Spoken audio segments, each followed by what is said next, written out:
يا حبايبي عاملين ايه؟ اخباركم ايه في الشتاء والسقعه دي؟ تعالوا نعمل بقى حاجه حلوه للسقعه دي. ايه هي البليله؟ البليله دي الناس بتعملها في الشتاء بس، الصيف بتبقى حاميه. سهله جدا.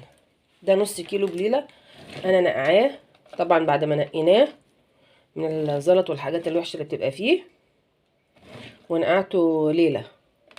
وهنا الميه اللي هنحطه فيها ماشي على البوتاجاز.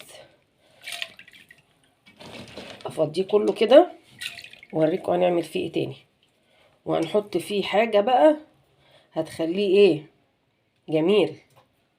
خليكم معايا. بصوا حبايبي، البليلة غليت كذا غلوة كده، ابتدى لونها يصفر شوية. شلت طبعا الريم اللي بيبقى على الوش ده، شيلته انا كله. وهنا معلقة رز هحطها عليها كده واقلبها. اتفرجي بقى على معلقة الرز دي هتعمل ايه في البليلة معاكي. هتتقل البليلة وهتبقى جميلة. ماشي يا حبايبي، وتسيبيها تغلي. ممكن تسيبيها تغلي كذا غلوة وتدفي عليها وتسيبيها هي كده كده ايه، هتبقى منفوشة، هتنفش الحباية، هتنفش. ماشي يا حبايبي، انا بغليها اهي، سيبها تغلي براحتها وبعد كده هطفي عليها واسيبها تنفش براحتها، واوريكم بعد ما تنفش هتبقى شكلها عامل ازاي. بصوا يا حبايبي عملت ازاي، تقلت ازاي وبقت جميلة.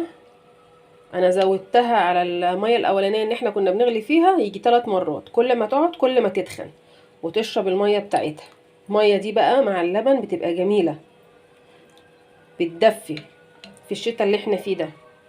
احلى كوباية بليلة لحبايب ام امير يا عسل، بالحب بتاعها، لبن بقى مكسرات، وشغلي نفسك ودلعي نفسك ودلعي الولاد. الف هنا وشفا عليكم. اسهل طريقة بليلة للناس اللي مش بتعرف تعمل بليلة، سهلة جدا جدا جدا جدا. وكل ما هتقعد كل ما هتتقل وتتخن.